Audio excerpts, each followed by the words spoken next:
O now, when the bardo of the moment of death upon me is dawning, abandoning attraction and craving and weakness for all worldly things, may I be undistracted in the space of the bright enlightening teachings. May I be able to transfuse myself into the heavenly space of the unborn. The hour has come to part with this body, composed of flesh and blood. May I know the body to be impermanent and illusory. So this is the verse on death from the Bardo Tadal, otherwise known as the Tibetan Book of the Dead. It's a text that's attributed to Padmasambhava, for those of you familiar with Padmasambhava.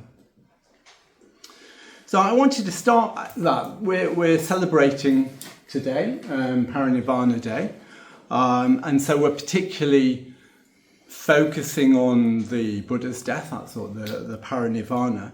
But it's Parinirvana Day, celebrating Parinirvana Day is particularly a great opportunity to reflect on death more generally.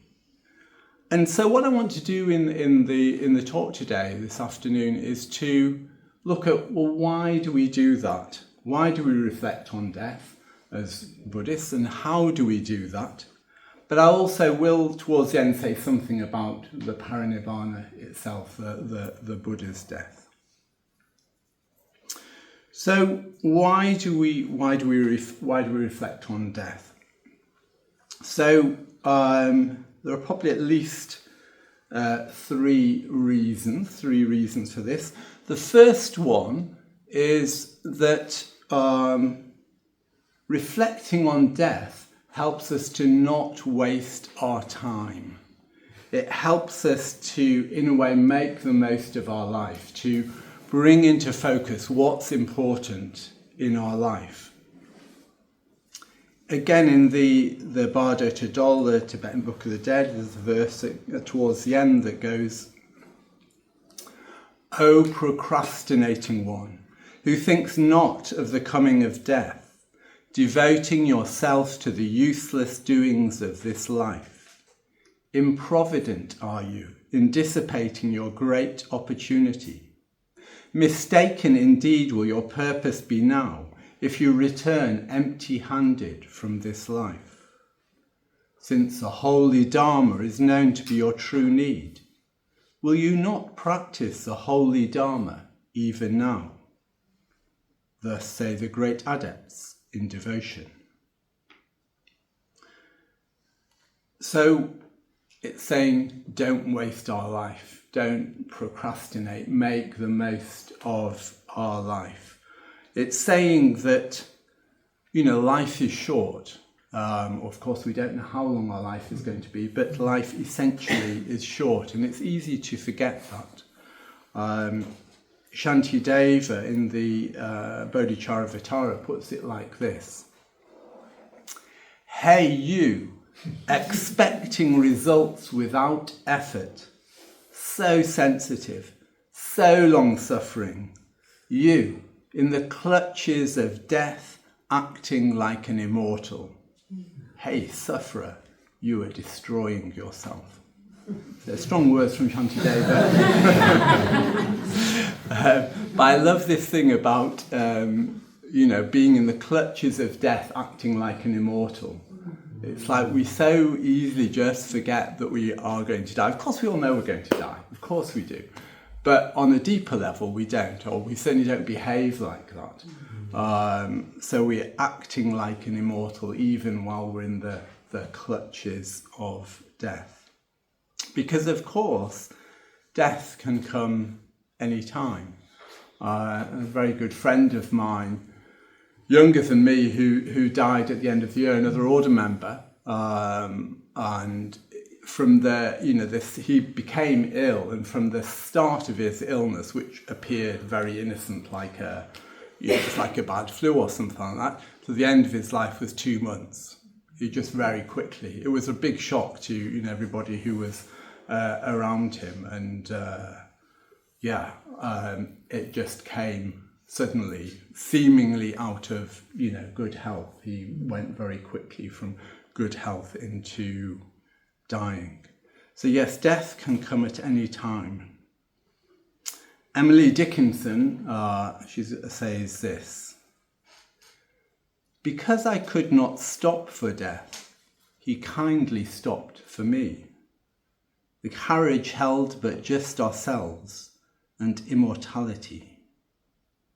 So she puts in a rather gentle way of this idea, because I could not stop for death, he kindly stopped for me. So the idea is that, I'm just busily going about my life, and thinking I've got things to do, can't be doing with death, but death comes. Death stops for me. Again, the Shantideva puts it rather more strongly. He says, "The Lord of death is indifferent to what has been done or not done. Like a thunderbolt, he strikes me down in health as well as sickness. For the sakes of my likes and dislikes, I have done many kinds of evil. I did not remember that sooner or later I must depart this life, abandoning all and alone. What I hate will cease to be. What I love will cease to be. I will cease to be, and all will cease to be. Night and day my life advances to destruction. Nothing can stop it. I must surely die." So he's, again, putting very forcibly this thing of, death doesn't wait till we finish doing what we want to do. Death comes when it comes, and we can't do a little bargaining and say, "Oh, just a moment, I've got some really important things to do that I haven't done yet." Death comes when it comes. And from a Buddhist perspective, if we're not practicing the Dharma, if we don't practice, we're likely to end up dying with regrets. And that is surely not a great way to die. Actually, whether you practice the Dharma or not, it's still this thing. It's a universal thing of, are we going to make the most of our lives so that we don't die with regrets? There's quite a famous book by a nurse who worked in a hospice, and she did this book on the top 5 regrets of the dying, and it's things like, very few people regret that they worked too hard, or rather that they did lots of work. Very few people regret that. What they're more like to regret is the quality of their relationships with friends and family and dear people. So if we're not practicing the Dharma, for the sake of our likes and dislikes, we commit all sorts of evil. Evil being a way of describing unskillfulness. We do things that cause our harm, that cause us regret, cause us remorse, and unless we put that right, we will end up dying with that. And as I said, not a great way to die. So Shantideva very much fosters a sense of urgency. Again, he says, "Do you not realize that even now you have entered the mouth of death?" In other words, by being born, we're going to die. "You do not see those of your own herd as they are being killed one by one. You even go to sleep like a buffalo at the butcher."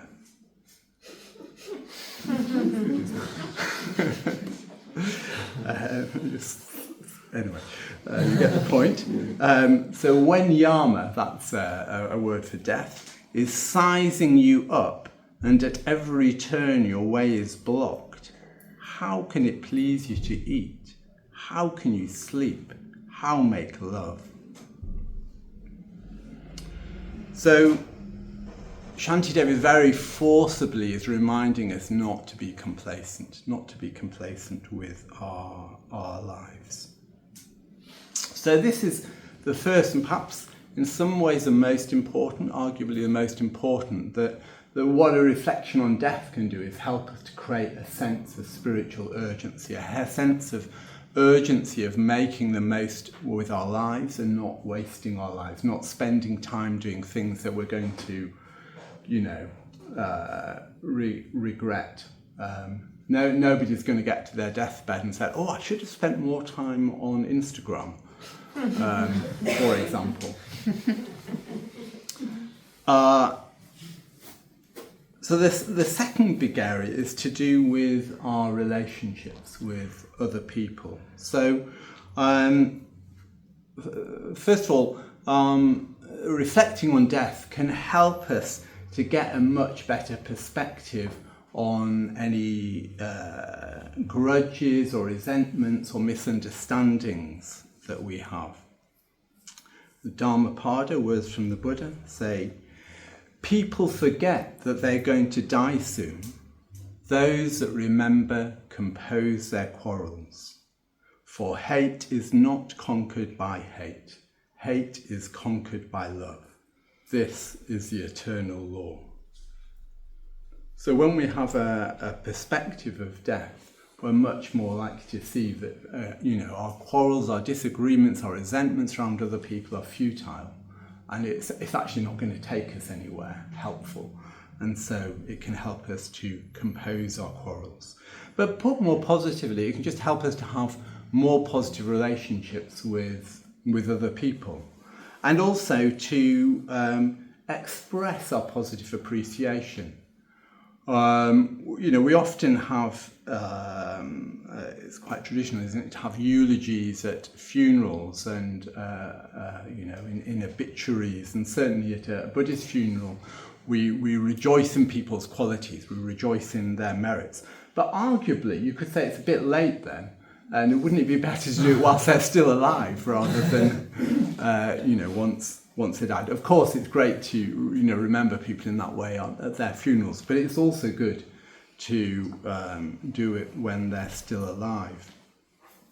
I recently was watching a movie version of The Great Gatsby by Scott Fitzgerald, and Nick Carraway, who's the narrator of the novel, who makes friends with this charismatic figure Gatsby.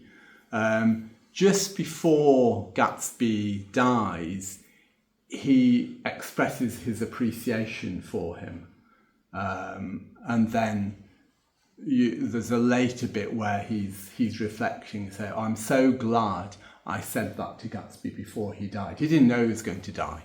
I thought it was quite a good illustration of that. What a shame if we don't express our appreciation before someone dies. So much better if we can do it before they die.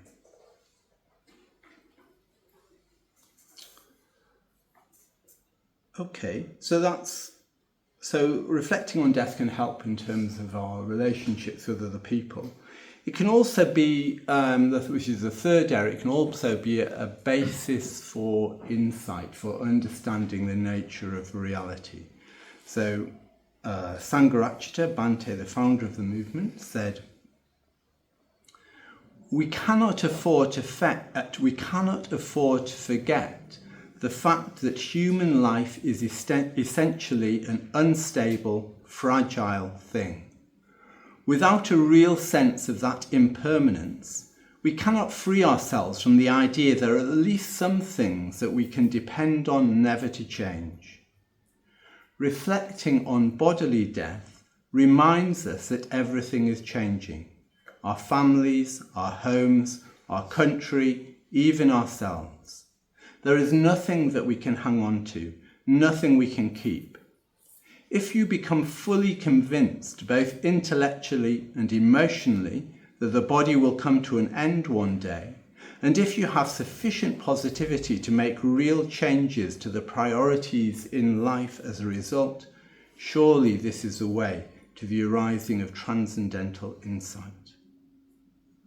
So if we want to make real spiritual progress, Bhante is suggesting we need to reflect on death. We need to sometimes said that, if you were to sum up Buddhism in one word, it would be impermanence. So death, of course, is the most obvious or most, strong, if you like, example of impermanence.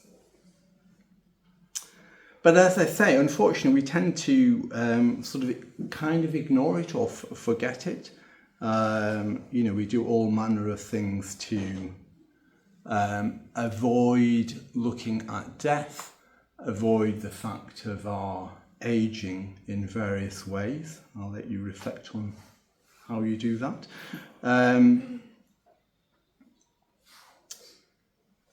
And if you remember in the opening thing, I was saying in the verse of the Bardo Tudel on death, it said it says, "May I know the body to be impermanent and illusory." I've already touched on to the sort of impermanence, but it's illusory. The body is illusory in the sense that it just feels so stable. So, we can barely, we struggle in some way to even believe it changes at all. Of course, again, on an intellectual level, we know it does, but more deeply we don't. Partly because, of course, it's, it changes quite slowly. This is a sonnet from Shakespeare. "To me, fair friend, you never can be old, for as you were when first your eye I eyed, such seems your beauty still. 3 summers cold have from the forest shook 3 summers' pride. 3 beauteous springs to yellow autumn turned, in process of the seasons have I seen. 3 April perfumes in 3 hot Junes burned, since first I saw you fresh, which yet are green. Ah, yet beauty, like a dial hand, steals from his figure, and no pace perceived. So your sweet hue, which methinks still doth stand, hath motion, and mine eye may be deceived. For fear of which, hear this, thou age unbred, ere you were born, was beauty's summer dead." So here Shakespeare's reflecting on a period of 3 years and noticing that there doesn't seem to be much change, but he knows, of course, that change is happening and that, the way he puts it is future generations won't know this beauty because summer's beauty will be dead by this point. So it happens so imperceptibly, like a dial hand, like a clock. And Don Patterson comments on this sonnet that you sort of get in the sonnet a sort of increasing pace of speed. So you have winter, summer, and then spring, autumn, and then April, June. So although spring and autumn is the same length as winter and summer, it's less of a contrast, Patterson suggests, which makes it feel like it's less time. And then April to June, of course, is even shorter. And it made me think it's a bit like as we get older, it feels like time goes faster and faster. I don't know if people have noticed it, my generation. So you have this sense of time is speeding up. And, well, of course, we are all advancing towards death, and time is running out. So the body is illusory because it feels so solid, it changes so imperceptibly, and yet, again, as Shantideva says, in a moment life breaks its promise. So in a moment that can all change, and if it doesn't change quickly, it will change. It will change sooner or later by nature's changing course. What's it? Untamed, something like that. Another sonnet from Shakespeare. So why don't we recognise it's clear that we're all going to die. So why don't we reflect on it? Well, some people think it's morbid, that it's unhealthy, and presumably one could get over obsessed with death. However, this is what Sangharakshita has to say on this. The truth of the matter is that it is morbid not to think about death. Not only do we in fact know that we must die, but it is the one thing about ourselves that we really do know. However unsure we may be of other things, we can at least be quite sure of this.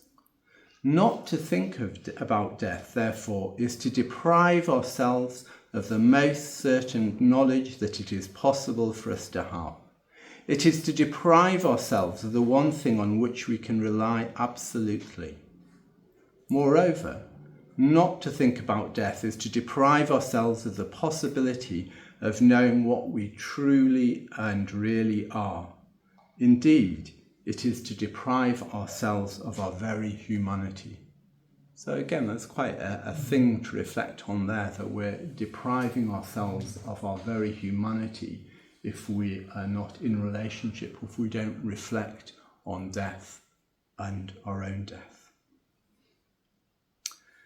So I suggested that, maybe some people think it's a bit morbid, but I think probably the stronger reasons why we don't reflect on death is due to craving and fear. Again, going back to that first verse I started with, oh, now when the bard of death upon me is dawning, abandoning attraction and craving and weakness for all worldly things. So we have attraction and craving and weakness for all worldly things, and we have to give up of those things when we die. So perhaps we'd rather not think about them.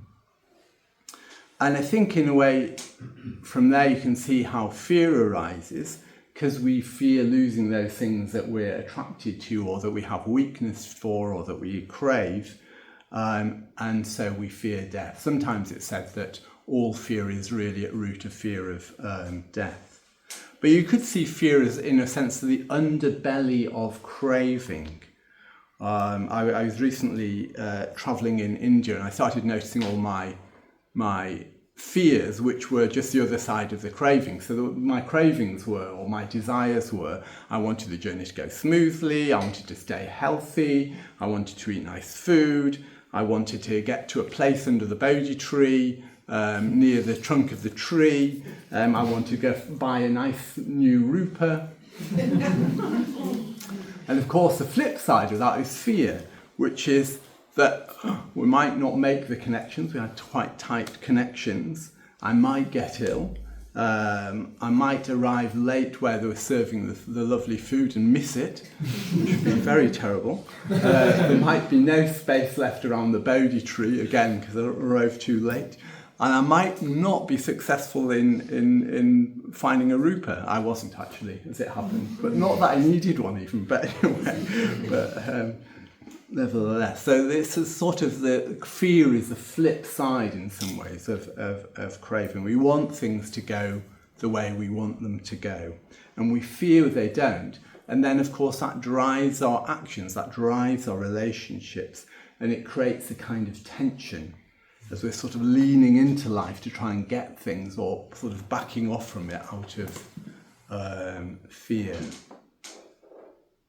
And I think probably this fear is exacerbated by what is these days, I think in Britain, certainly quite a common sort of nihilistic view, which is to do with, life ends and that's it, bump, sort of thing.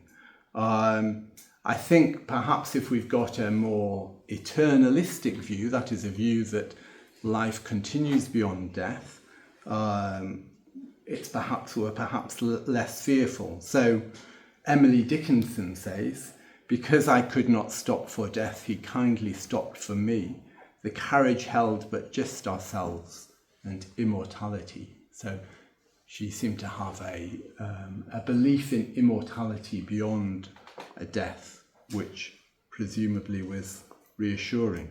But even so, she was writing in the 19th century, but even then, other people, Emily Dickinson, of course, was American, but other people in Britain, there was a sort of move, an increasing move to a more nihilistic point of view. So, for example, we have Keats, who is fearing that he won't be able to do all the things that he wants to do with his life before he died. And of course he did, he died when he was about 25, so he did die very young. So he wrote, "When I have fears that I may cease to be, before my pen has gleaned my teeming brain, before high-piled books in charactery hold like rich garners the full ripened grain. When I behold upon the night's starred face huge cloudy symbols of a high romance, and feel that I may never live to trace their shadows with the magic hand of chance. And when I feel, fair creature of an hour, that I shall never look upon thee more, never have relish in the fairy power of unreflecting love, then on the shore of the wide world I stand alone and think, till love and fame to nothingness do sink." So I think you could argue he's maybe having a bigger perspective to try and reduce his attachment, should we say, to in this case, to love and to fame. But to me, it has a sort of sense of a bit of a nihilistic sense. It's till everything goes into nothingness. But I think this becomes sort of more obvious as we move into the 20th century. So as an example, here's Larkin, something from a poem called Obaid. And he says about death: "The sure extinction that we travel to and shall be lost in all ways, not to be here, not to be anywhere, and soon nothing more terrible, nothing more true. This is a special way of being afraid no trick dispels. Religion used to try that vast moth-eaten musical brocade created to pretend we never die, and specious stuff that says no rational being can fear a thing it will not feel, not seeing that this is what we fear: no sight, no sound, no touch or taste or smell, nothing to think with, nothing to love or link with, the anaesthetic from which none come round." So very sort of bleak, this sort of anaesthetic from which none can come round. So I think all that then puts a lot of pressure onto our lives, and make death more scary in a way, something that we don't want to look at, actually. So I think we push it away. It's we clean it up and put it out of sight. We use euphemisms like someone's passed away or gone to a better place, and I think we secretly hope it won't happen to us. There's a lovely bit in the opening part of Tolstoy's Death of Ivan Ilyich. So it starts with Ivan Ilyich has died, and his so-called friends are kind of sort of around, and what they're thinking. They don't say it out loud, but what they're thinking is, this guy was pretty stupid because he's died, not like us clever ones who are still alive. So I think it can be, there can be a bit of that can creep in, sort of like somehow it's definitely a mistake for me to die. It's fine for other people to die, but it's a bit careless. That's the sort of idea that we can have. I think part of the thing is, I think it's very hard to really, really get our heads around death, because unless you happen to remember a previous life, which seems like most of us don't, all we've ever known is being alive. So that's all our total experience is being alive. So it's really hard to think that that could change and that I'm not alive. So I think that's also part of why it's so hard. But of course, there is no escape. As the Dhammapada says, not in the sky, not in the midst of the sea, nor yet in the clefts of mountains, nowhere in the world, in fact, is there any place to be found where, having entered, one will not be overcome by death. So we need to face our death. Again, this is Bhante, who suggests most people either repress fear completely or allow it to diffuse itself throughout the whole of their experience in the form of a vague feeling of anxiety or dread. But fear is inseparable for one's consciousness of oneself as a separate individual. As one advances in spiritual life, and especially as one practices meditation, one is sure to have to face it. So yeah, in a way, fear comes with a deal of identifying ourselves as a separate individual. So therefore we have things we feel we have to protect and defend. So fear comes in. And so when we reflect on our death, we need to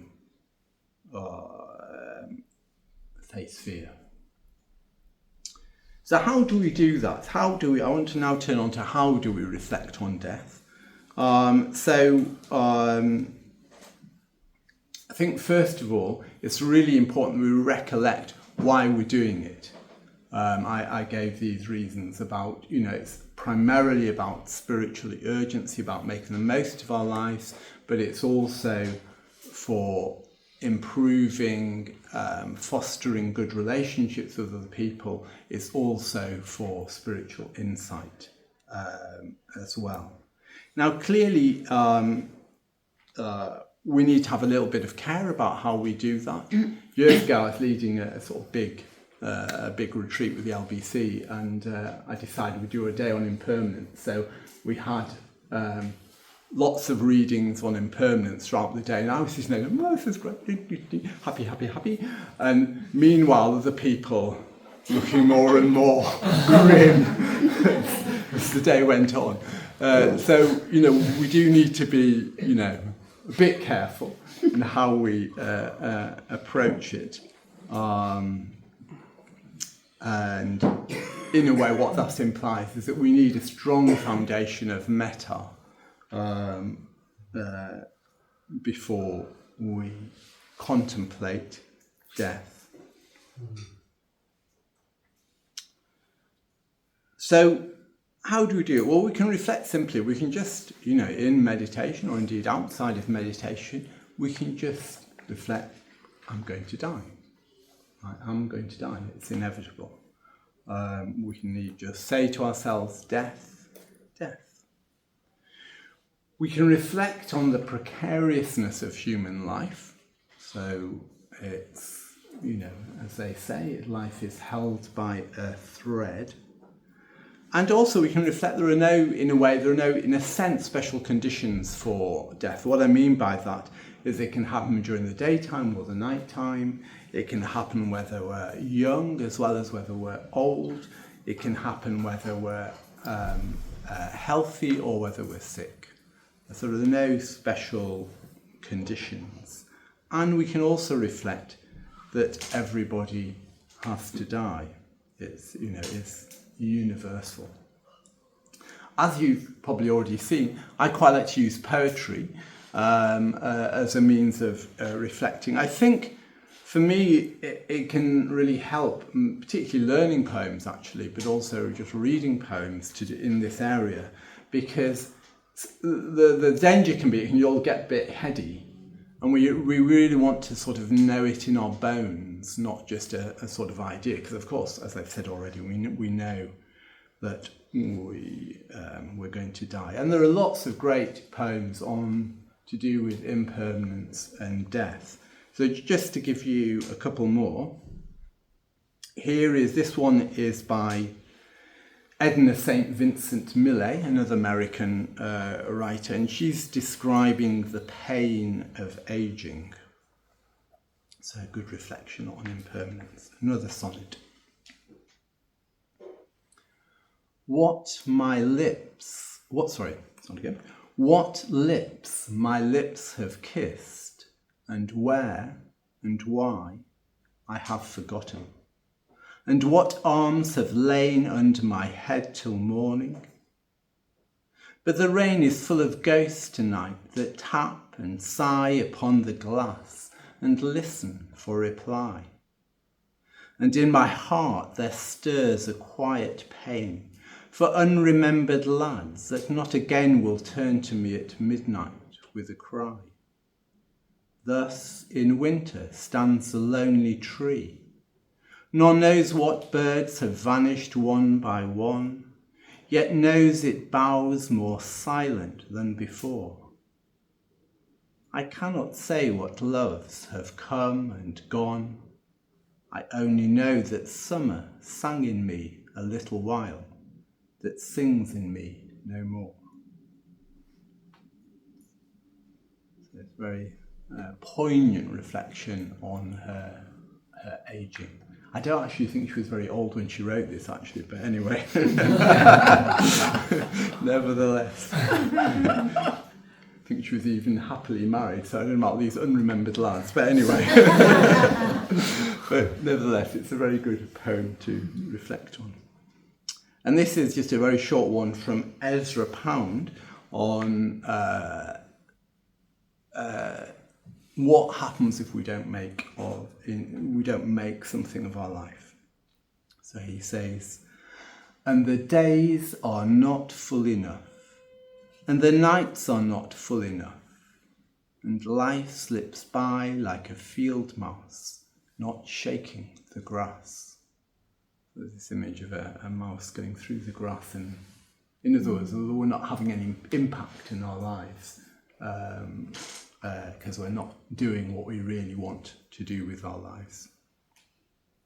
And then finally, a Buddhist one. So this is by Han Chan, and in this poem, Mu Ling and Mount Li are the graves of the two emperors that are referred to in the poem.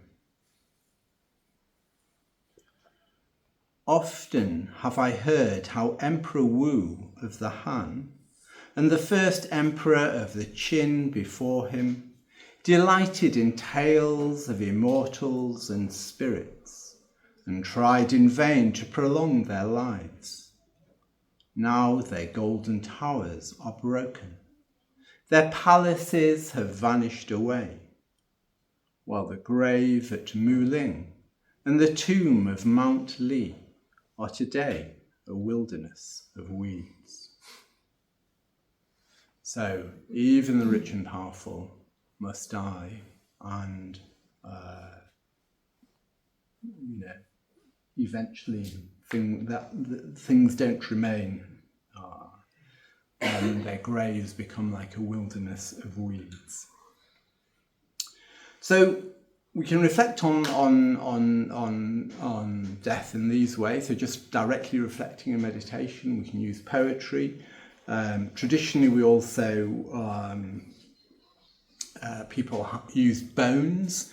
So have a skull on your shrine, or a bone mala, for example. Although I think it's easy just to get a bit inured to, it just becomes part of the furniture, as it were. In the Buddhist tradition, we have stupas. So after the Buddha's Parinirvana, his remains were divided up, and then a stupa erected, as a sort of structure of that sort of shape, erected over his remains. And they're very widespread in Buddhist countries. I'm sure many of you will have, if you've not actually been, will have seen photos of stupas. I've just come back from Nepal, and they have these wonderful stupas with, in the middle bit, there are these eyes that look at you really, really haunting in a way, eyes. And I think of them as sort of looking at you with compassion, but also looking at you saying, don't forget you're going to die. And at the retreat centre of Vajrasana, we have a stupa, and in that we have ashes of some of the order members who've died. We also write in gold in that on the wall around the stupa, so that we can remember order members who've died, but also as a reminder of mortality.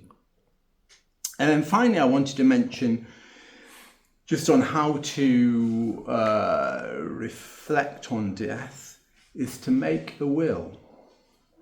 Often people don't, and I think it is often because they don't want to face death, so it gets put off.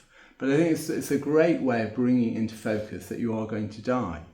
And of course, if you die without a will, if you die intestate, it can create a lot of trouble for your friends and family. So it's so much better. And also, you may not get to happen what you want, including, if you are a Buddhist and want to have a Buddhist funeral, that might not happen if it doesn't get put into your will. The friend I referred to, who died quite suddenly at the end of last year, I know that he'd been planning to make a donation to a particular cause. Unfortunately, he didn't write a will, so it didn't happen. Whereas another friend of mine, this is going back, 20 years or something like that, Mokshananda, he was going travelling with a friend, Satyadasa, who happens to be a lawyer. And Satyadasa said to him, I'm not going travelling with you unless you write a will, because he hadn't written a will. So he did write a will. Sadly, he died a couple of years later. He was in his 60s when he's died. But one of the things that he put in the will that wouldn't have happened was he left a very big bequest that came to the LBC, which allowed us to build Vajrasana. And in a way, it was such a kind and wonderful gift, because the retreat centre has just offered so many people opportunity to go on retreat. In fact, you guys go on retreat at Vajrasana. That wouldn't have been possible without the generosity of Mahananda, and that wouldn't have happened if he hadn't written his will. So, yes, do write your will, partly so that you think about death, but also so that you make sure whatever you have goes to what you want it to go to, not what. Anyway, so just finally, I'm just going to say a little bit about the Buddha's death, the Buddha's Parinirvana.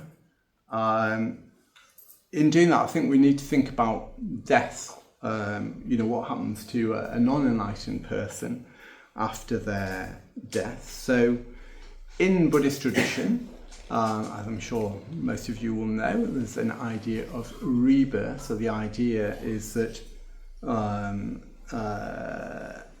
there's something continues from one life to a new life, although it's not you that continues. So it's sometimes said there's continuity, but not identity. And in the tradition, for us who, if we come from a nihilistic background of where death is the end, it might be quite nice to think, I've got another life coming up soon. In Buddhist tradition, it was more seen as like a drag. You're going life after life after life after life, and you want to, as it were, get off that. So, this is reflected, for example, in some of the Therigatha, which is the sort of enlightenment songs of the early Buddhists. So this is Mahakala, who says, "This lady who cremates the dead, black as a crow, she takes an old corpse and breaks off a thigh bone, takes an old corpse and breaks off a forearm, cracks an old skull and sets it out like a bowl of milk for me to look at. Witless brain, don't you get it? Whatever you do just ends up here. Get finished with karma, finished with rebirth. No more bones of mine on the slag heap." So he's reflecting on death and reflecting on the repeated death that comes from repeated rebirth, and through that gaining liberation.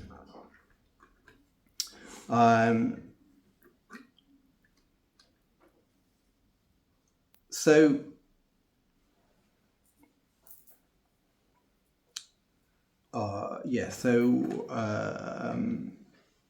this is what, is said to happen in, for an unenlightened person, that they are reborn.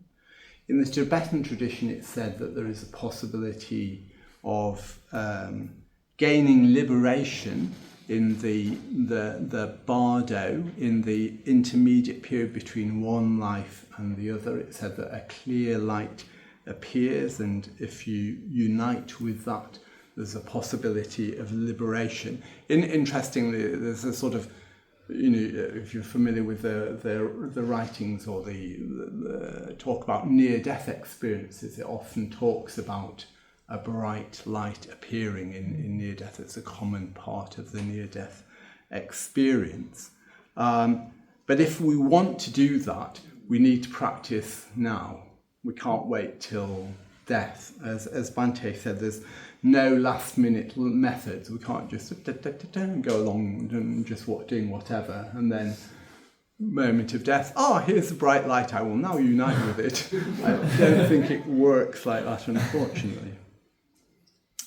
But what about the Buddha? So what happens with the Buddha? Well, whilst he was still alive, people asked him, so what happens to you after you die?